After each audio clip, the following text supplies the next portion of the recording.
Kanada nazoratchilik organi Uyg'ur majburiy emgakiga chetilgan 2 shirkatga qarata tekshirish boshladi. Amerika ovozining xabarida bildirilishicha, Kanadadagi 2 danglik shirkatga Uyg'ur majburiy emgaki sababli tadbir qo'llanilgan. Dastlabki bog'lash dokladida oshkorlanishicha, Kanadaning Ralph Lauren va Gobimin ustidan arz qilingan bo'lib, har 2 shirkatning ta'minlash zanjirining Xitoydagi tijorati Uyg'ur majburiy emgaki bilan munosabati bor deb ayblangan.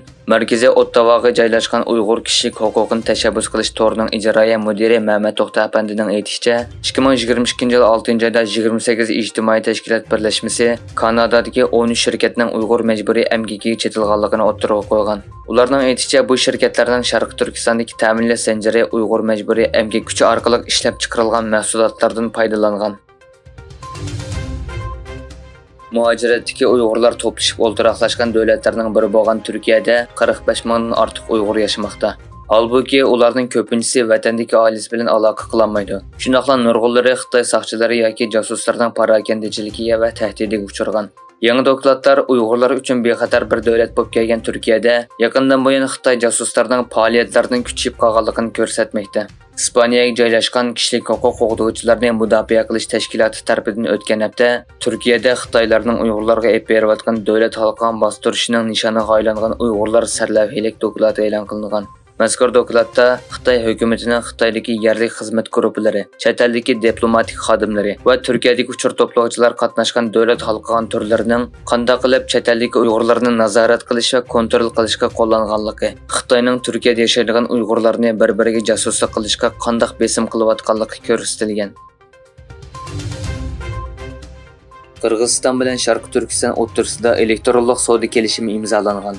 Qirg'iziston hukumatining yozma bayonotiga qaraganda, Ministrlar Kengashining raisi Akibek Japarov Urumchida ziyoratda bo'lgan bo'lib, Japarov bilan atalmış Uyg'ur Avtonom rayonlik partikomining bosh kotibi Mashinri o'rtasidagi uchrashishda energiya, qatnash, ashyo obroti, pochta mulozimati, dehqonchilik, sayohat, madaniyat va ma'rif qatorliq sohalarda ikki taraflik va ko'p taraflik hamkorlik muzokara qilingan.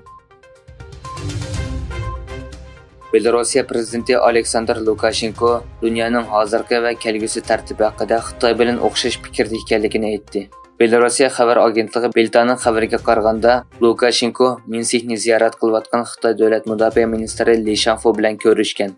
Lukashenko ko'rishda mundaq degan: Belorussiya bilan Xitoy ko'p qutbli dunyoni, davlatlarning zimin butunligini va 2-dunyo urushidan keyin bekitilgan chegara birligini qo'g'daydi. Davlatlarning ichki ishlariga aralashmaslik prinsipida ching turdi. Qisqasi, Xitoyning diplomatiya siyosatining butkul pallasi bizninkiga o'xshaydi.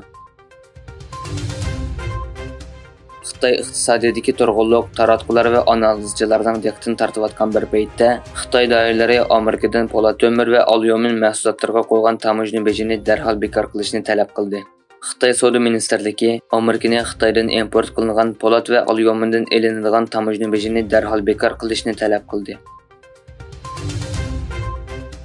Xitoy tashqi ishlar ministri Wang Yi Vyetnamning muavin bosh ministri Tran Lokang bilan ko'rishganda ikki davlatning ideyaviy ittifoqlik va yuqori qatlamli aloqani kuchaytirish kerakligini o'ttirib qo'ygan. Xitoy bilan Vyetnam o'xshash ideologiyaga ega qo'shni davlat bo'lish sifati bilan munosabatni kuchaytirib, hamkorlikni cho'nqurlashtirishni xohlaydiganligini bildirishgan. Ma'lum bo'lganidek, hozir dunyoda kommunist hokimiyat boshqaradigan Xitoy, Vyetnam, Kuba, Laos va Shimoliy Koreyadan iborat 5 davlat bor.